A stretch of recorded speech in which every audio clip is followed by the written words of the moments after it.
क्या आपने कभी किसी काम के लिए हाँ कहा और तुरंत पछताया? जैसे किसी दोस्त की मदद करना, अपनी खुद की डेडलाइन छोड़कर, या अपने बॉस को खुश करने के लिए जरूरत से ज्यादा काम लेना। सोचिए, अगर एक छोटा सा शब्द ना आपकी पूरी जिंदगी बदल सकता है तो। इस वीडियो में मैं आपको बताऊंगा कि 2025 में सही चीजों के लिए ना कहना क्यों जरूरी है। इसलिए अंत तक जुड़े रहिए, क्योंकि ये स्किल आपकी जिंदगी को बचा सकती है। ना कहने का महत्व।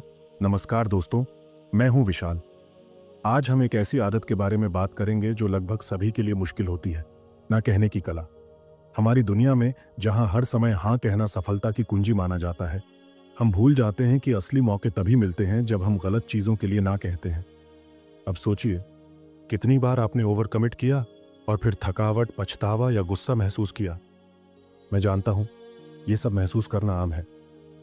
मैं खुद इस दौर से गुजरा हूं और आज मैं आपके साथ वो बातें शेयर करने वाला हूं जो मुझे बदलने में मददगार साबित हुई।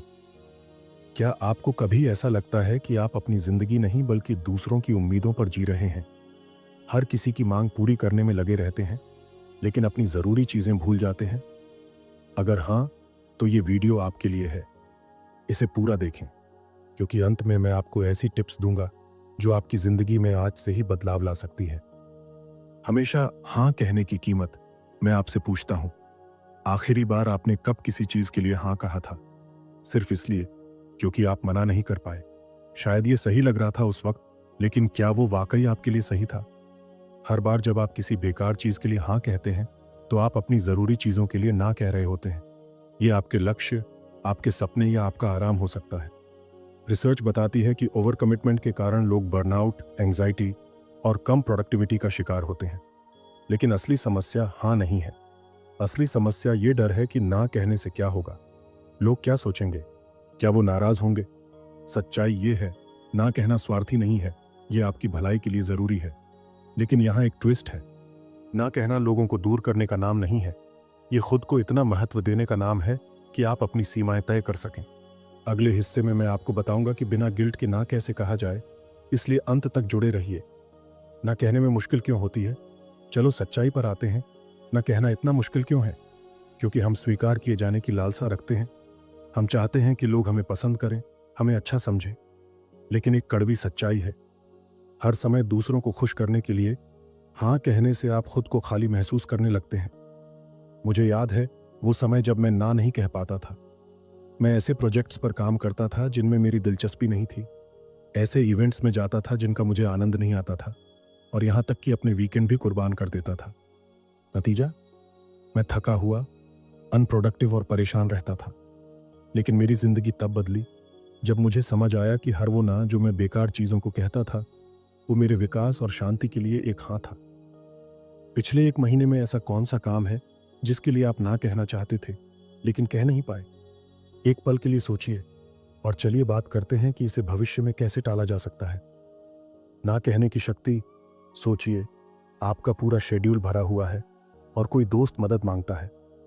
बजाय तुरंत हाँ कहने के, आप रुकते हैं और खुद से पूछते हैं, क्या ये मेरे प्राथमिकताओं के साथ मेल खाता है? अगर नहीं, तो आप शालीनता से कहते हैं, मैं मदद करना चाहता हूं, लेकिन इस वक्त मैं कमिट नहीं कर सकता। कैसा महसूस होगा ये?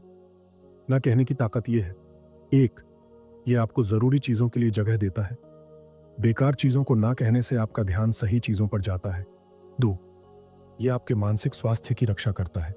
अब आप ओवरवेल्म नहीं होते। तीन, ये आपको इज्जत दिलाता है।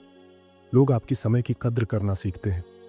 दुनिया के सबसे सफल लोग जैसे वॉरेन बफेट अपनी सफलता का श्रेय एक स्किल को देते हैं, गलत चीजों को ना कहने की कला। उन्होंने कहा था, सफल लोगों और बेहद सफल लोगों के बीच का अंतर यह है कि बेहद सफल लोग लगभग हर चीज को ना कह देते हैं। बिना गिल्ट के ना कैसे कहें? अब चलते हैं प्रैक्टिकल टिप्स की ओर।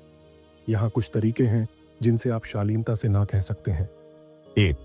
स्पष्ट लेकिन विनम्र बने। बहाने बनाने की बजाय कहें, आपका ऑफर सराहनीय है, लेकिन फिलहाल मैं कमिट नहीं कर सकता। 2. एक विकल्प सुझाएं। अगर संभव हो तो कोई और समाधान दें, जैसे मैं इस हफ्ते नहीं जुड़ सकता, लेकिन अगले महीने मिल सकते हैं। 3. रुकें और सोचें तकनीक अपनाएं। हाँ कहने से पहले सोचने का समय मांगे। मैं अपनी शेड्यूल चेक करके बताता हूं। इन तरीकों का अभ्यास करें और देखें कि आपकी जिंदगी कैसे बदलती है। लेकिन ठहरिए, जाने से पहले मैं आपको एक असली कहानी सुनाऊंगा जिसने मेरे एक दर्शक की जिंदगी बदल दी। अंत तक बने रहिए, यह कहानी आपको आज ही एक्शन लेने के लिए प्रेरित करेगी। असली जिंदगी की प्रेरक कहानी मिली है आयुषी से, जो एक वर्किंग प्रोफेशनल है। वो हर काम के लिए हां कह देती थी, ओवरटाइम काम, वीकेंड कॉल्स और ऐसे फेवर जो उनकी एनर्जी खत्म कर देते थे। लेकिन जब उन्होंने ना कहना सीखा तो उन्होंने अपनी प्राथमिकताओं पर ध्यान देना शुरू किया। सिर्फ 6 महीनों में उन्होंने अपना साइड प्रोजेक्ट पूरा किया, अपनी सेहत सुधारी और अपनी जिंदगी में संतुलन पाया। अगर आयुषी ये कर सकती हैं तो आप भी कर सकते हैं। आज से ऐसी कौन सी चीज है जिसके लिए आप ना कहना शुरू करेंगे?